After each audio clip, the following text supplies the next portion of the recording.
Hey everybody, thanks for tuning in. Welcome back to the channel. Today we're doing Primer Part 2 on cutting up breaks. Looks like there's going to be a Primer Part 3 where we'll talk about DAWs and trackers, like actual trackers. But today we're going to be talking about modern day samplers. Some of the popular ones, some of the fun ones, and a couple of different ways of getting it done.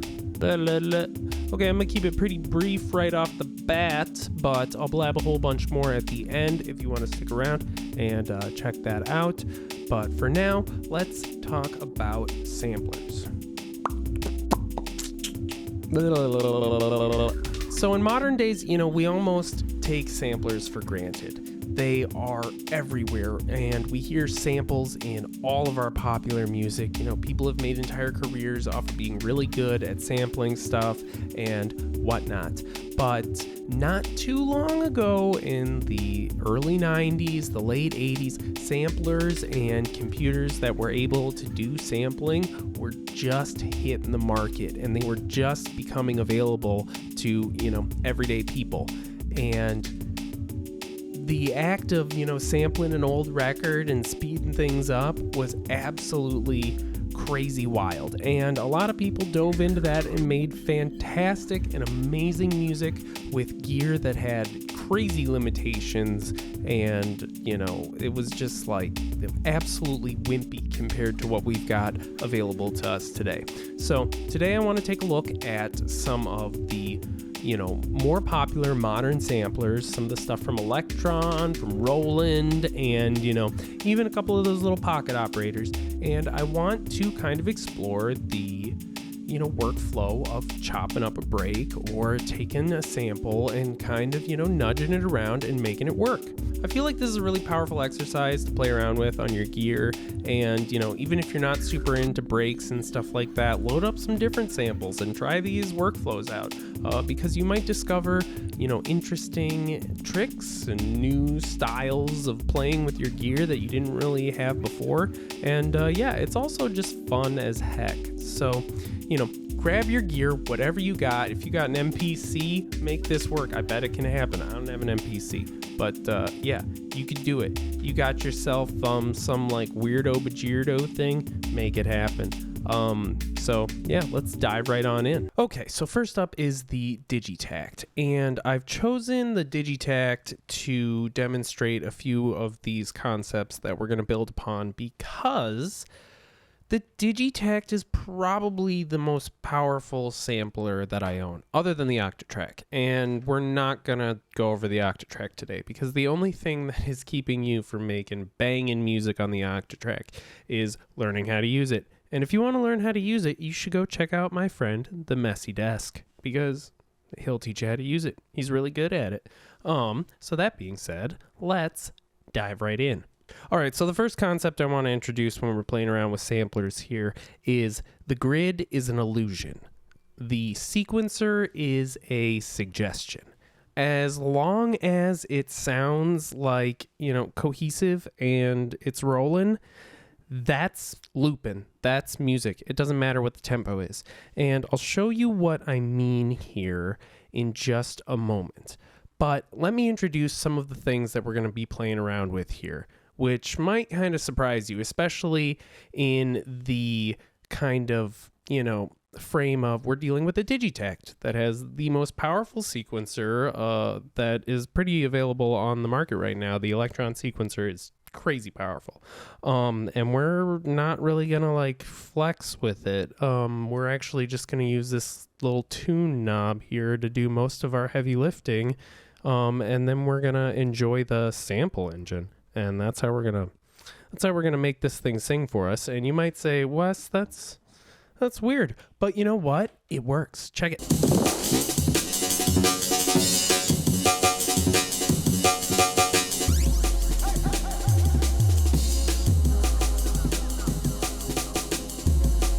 Okay, so levels aside there, because it works pretty good here. So let's just check some stuff out.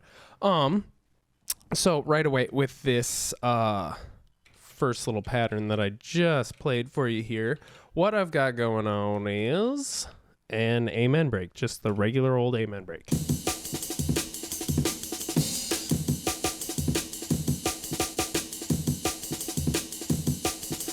And you'll notice that, I mean, I don't have this set up really too crazy or anything like that. You will notice the tune, we just kind of dialed in here, you know, you'll see if we hit play.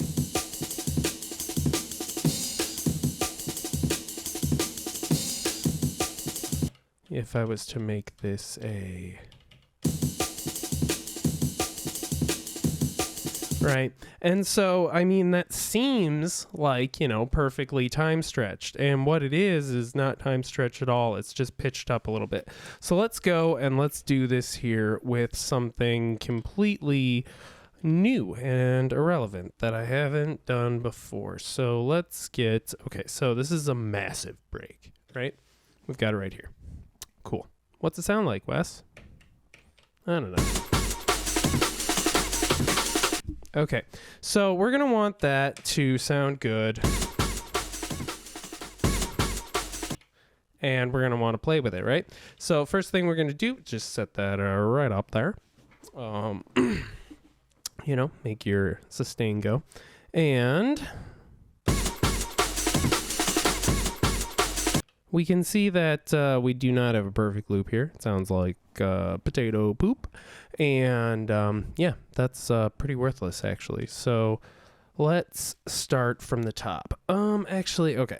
But let me get into the meat and potatoes of what we're trying to talk about here. And yeah, I think the best way to do that is to just show you from scratch, right? So I got a break. And it's on a fresh little pattern here, new sequence. I don't know what the tempo of this break is, but I know kind of the tempo I want to be working at, which is around maybe like 177. Is it not 78? 79? Let's go 79. Yeah, sure. So 179 sounds pretty good. That's pretty jungling tempo there. So we're just going to put this first step on here and see how this sounds. And that is, this is bad. It's not, it's not on point. So let's take a look here.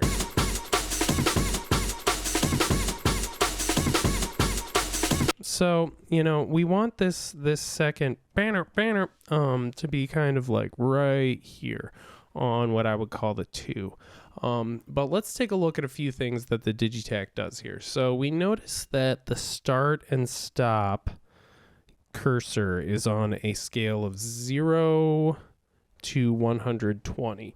So that means that it's easily dividable by 4. So in 30, 160, 90, so on and so forth. Which means that, you know, if this is a 4-bar loop or a 1-bar loop, 2-bar loop, whatever, we can easily divide it. And it sure as heck sounds like a 1-bar loop, you know? Oh, it's a 2-bar loop.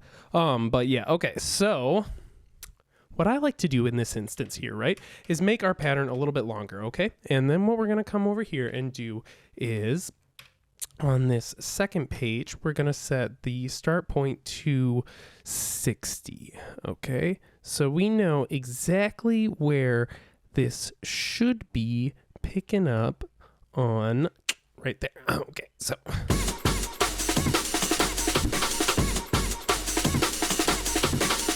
and now let's adjust our tune, right?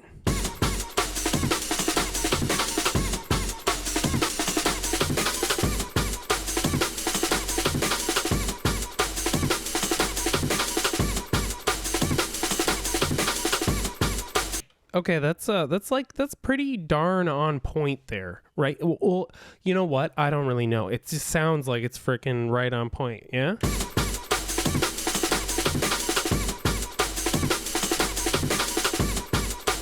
Okay, so there we go. And, you know, that's good enough to work with, right? So now we've done 2 things. We've put kind of an anchor point in at the middle, and we've got our speed. The speed of the sample is playing here in this case. Relatively locked to something that we like within the parameters of the space that we are working, which is the sequencer. But we don't really care about, where the sequencer stuff is happening, because we know where the beginning is, we know where the halfway part is, and that's all we really need to know to jam, in my opinion. Okay, so let's like maybe add a few things in here. Like maybe let's...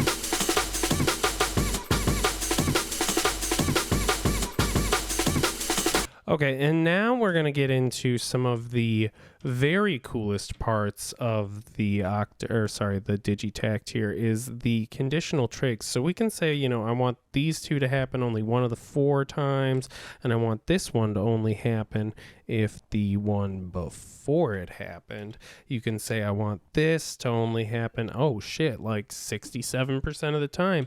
And then this one I locked to the 30% start point here, and I found that is just a great point in the sample for a snare to hit here, see?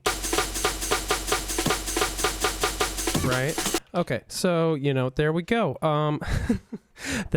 See how quickly that came together here?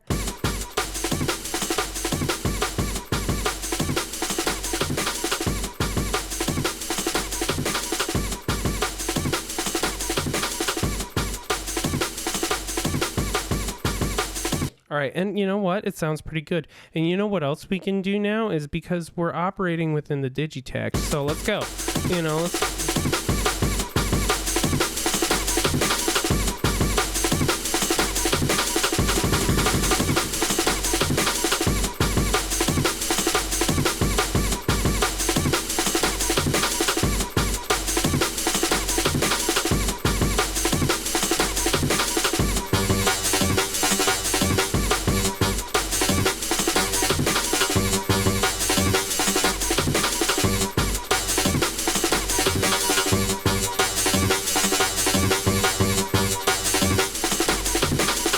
All right, so, okay, that's pretty fun. That's pretty jungling. If you got yourself a Digitakt now, you can go to town. And, let's see what else we got here, I think I kind of cut up the same sort of break over here and did a similar type of thing. Let's do it.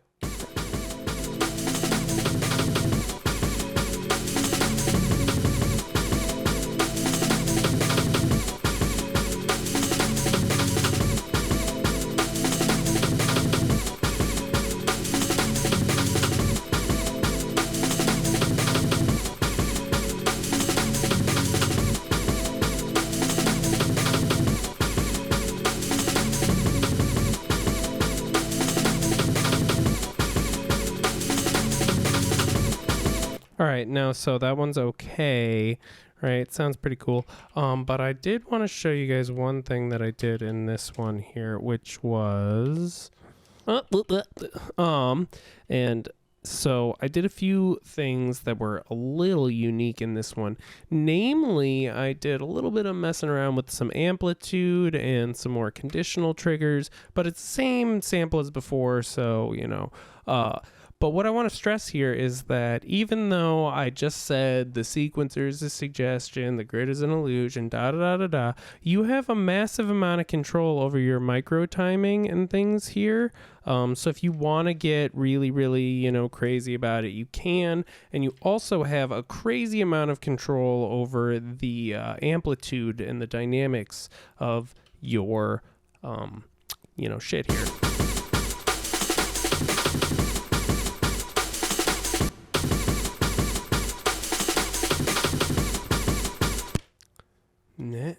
All right. Yeah. Okay. Bah.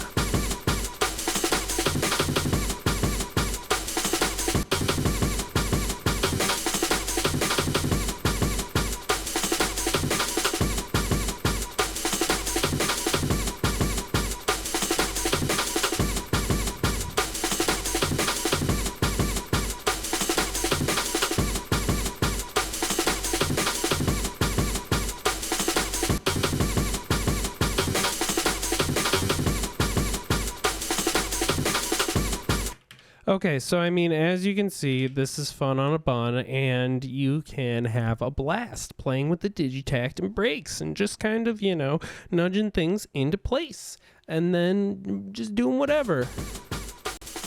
All right, so on to the next one. All right, so up next, we've got the unmitigated master of madness, the SP404SX. Now, while the Digitakt is excellent and wonderful in every single way, it's a little expensive. Those things clock in at like $700 nowadays, or maybe it's like closer to $800 nowadays. Jesus. Anyways, the SP404, the SX, is not necessarily like terribly cheaper. I see them go for maybe like $300 to $400, but they're absolutely wonderful. And they're really fun. I think everybody should have one of these things if you're really into samplers. And I'm really into samplers. So let's hop right in. How can we futz with some breaks?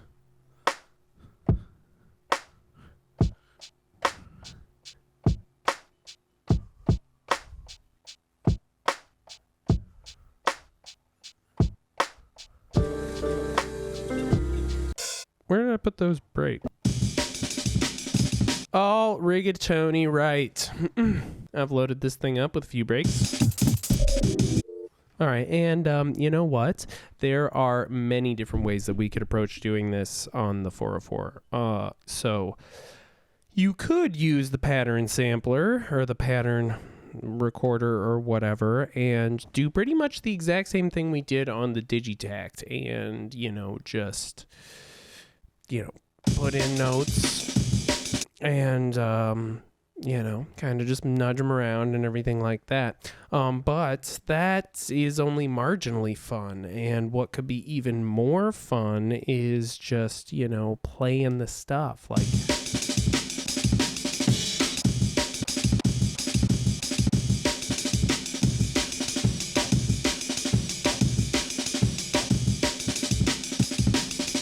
all right. So, naturally what this is just the amen cut up into its three kind of parts here. So, that's the first opening part, and then it goes, and then it goes, right? So, now the thing with the 404 is you got to practice. You got to, get good with your rhythms and stuff like that. But once you kind of, practice a little bit, you can get something close to this, like.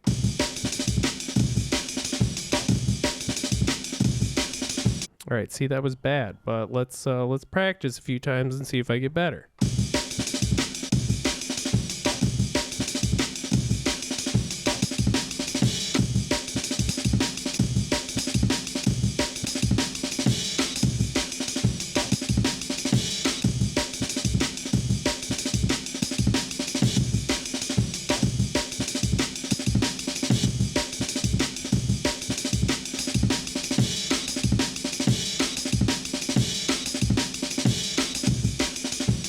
So, right, okay, so now, I played around a little bit. I was getting a little bit better there, but, of course, it's going to take some practice. And what did I find out? I found out that these are two kind of like good inversions on themselves, and this one can kind of come in the middle and, be another little thing here. So, you might get something like...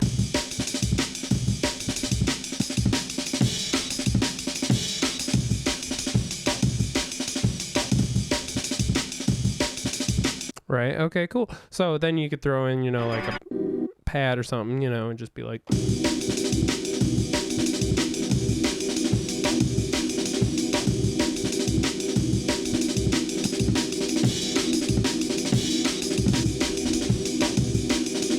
Right. Okay. So, there's a little something. But, I want this pad to move. So I like to do this little trick here, and you'll notice that you go.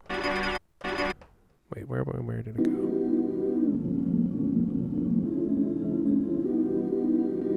Because the 404 has 30 some freaking effects, and you can just use them to your heart's content and have fun on a bun, so you could do this like.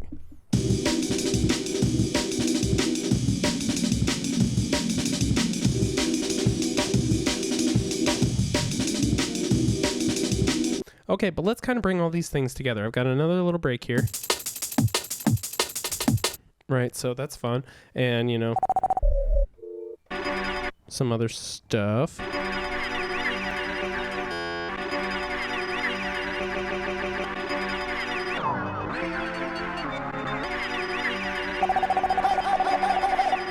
So it's like pretty much the same thing I was doing on the Digitakt, right? Okay, cool. So how does it turn out?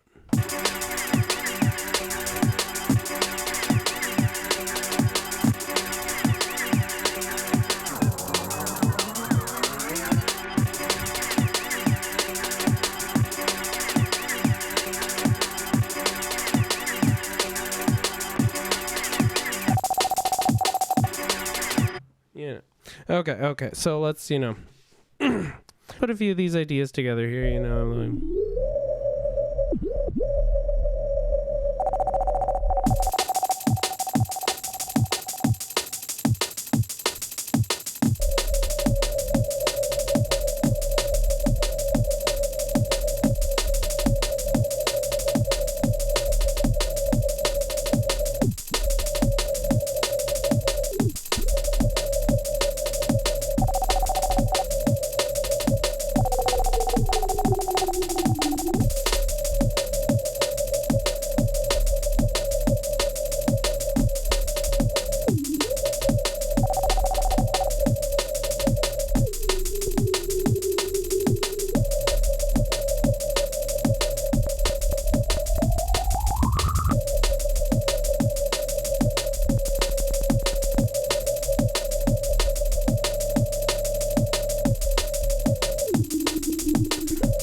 All right, so that was a little sloppy. That was very sloppy. I'm sorry, 404, but you know what? I was under pressure.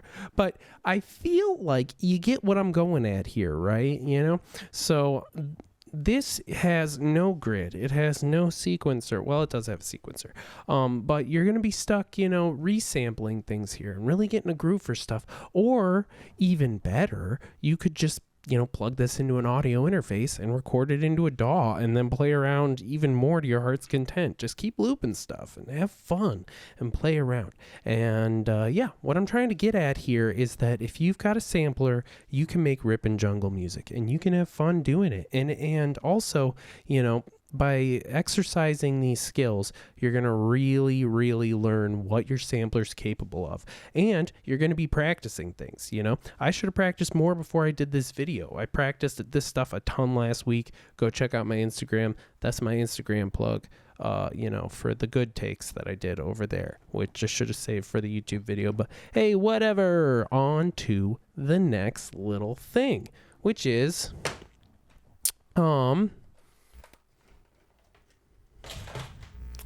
this Dr. Sample, because I figured, why the hell not? Let's see if we can do literally the exact same thing. Oh geez, this thing buzzes like a mug.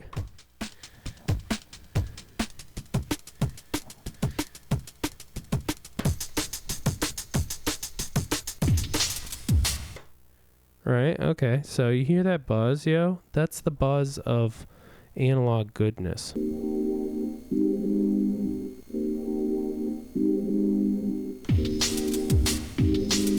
All right, so let's see what we got.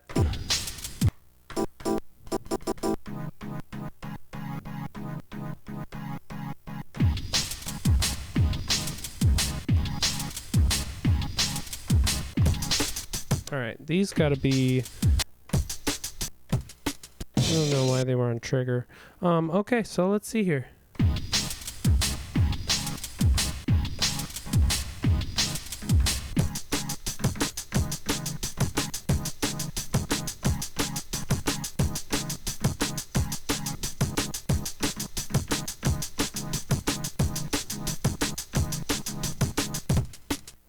All right, so this is kind of fun already.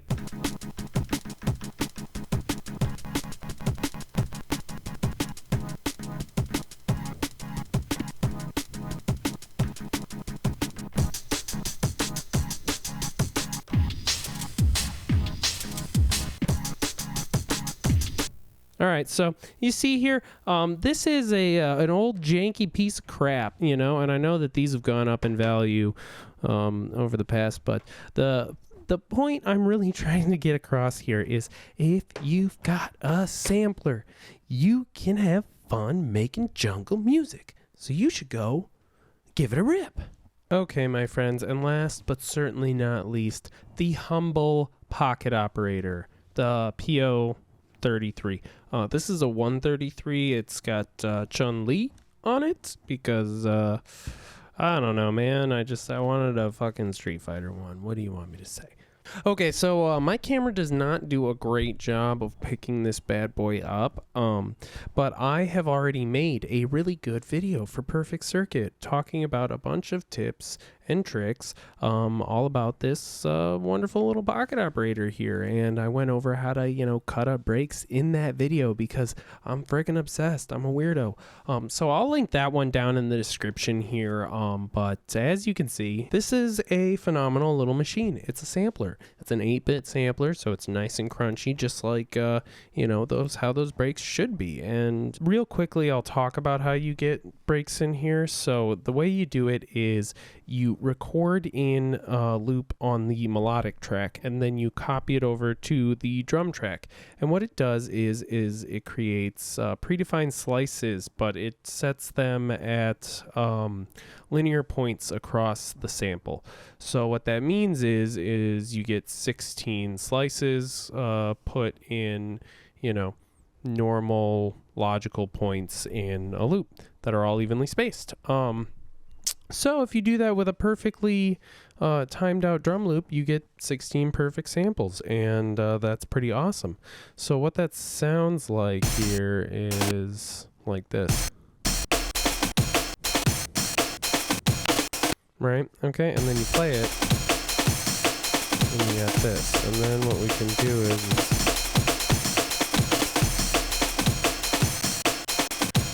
you know, speed things up, slow them down. And what's really cool about this, though, is when you go into the specific bits here, you can actually trim them, you know, longer or shorter. So it just puts in predefined little slices for you and truncates them where the next one begins. So they're just suggestions. You can really easily use those as just, you know, the same kind of techniques we used on the Digi-tact and whatnot, where you're just like, okay, this is a halfway point or whatever, you know, so I'm going to put this here, and then everything else I'm just going to shimmy around. Like, I know that, like, you know, that's that. And then this one does something really cool where it lets you, like, record stuff in, you know, so, like, what's this? You know, just a nice little greasy bass line here. So you can do something like,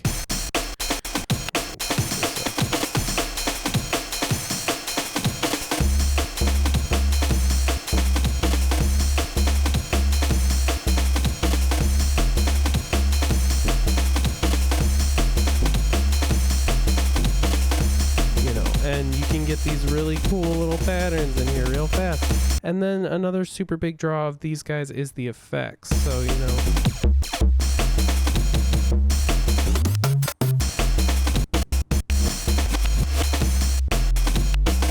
I really like this free trigger one. You know, and then you can also chain patterns together. So you can see this thing is crazy powerful, right? You know?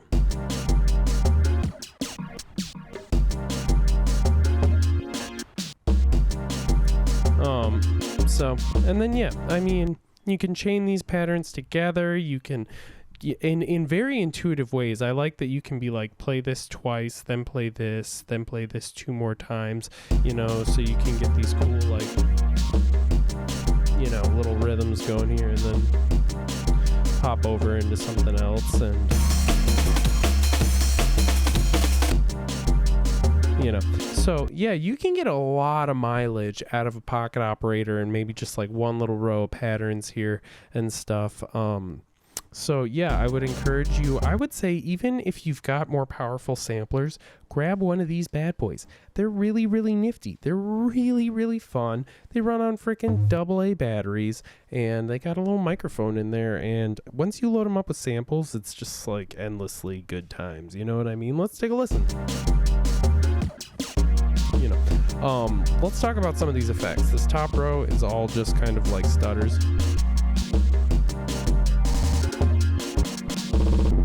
You know, and so those are very fun. This bottom row is kind of more like pitchy, weird effects. These first two kind of like truncate your voices so you can get cool, like,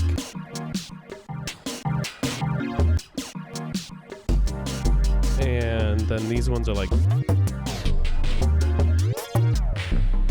you know, so those are kind of fun.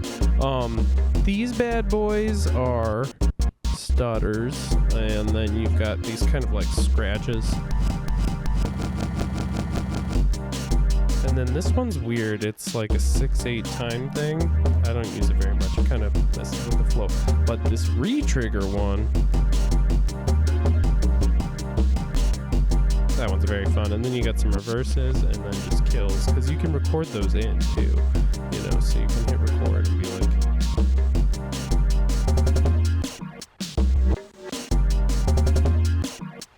and then you gotta clear them like that. And it's on to the next thing.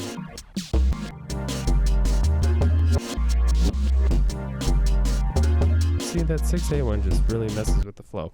But yeah, I'm going to link a couple different pocket operator videos down in the description. So go check those out. And yeah. Okay, thanks for sticking around, everybody. This one was a little bit more fever dreamy, I guess, than we usually do. But hey, whatever. It's hot as heck up here in LA, and I gotta turn the AC off to record. But y'all don't care about that. I highly doubt you do. Okay, and that's Primer Part 2. I hope you guys enjoyed this. I hope you picked something up, had a little bit of fun, and hopefully, got encouraged to go and show me up and, just absolutely stomp all over my baloney.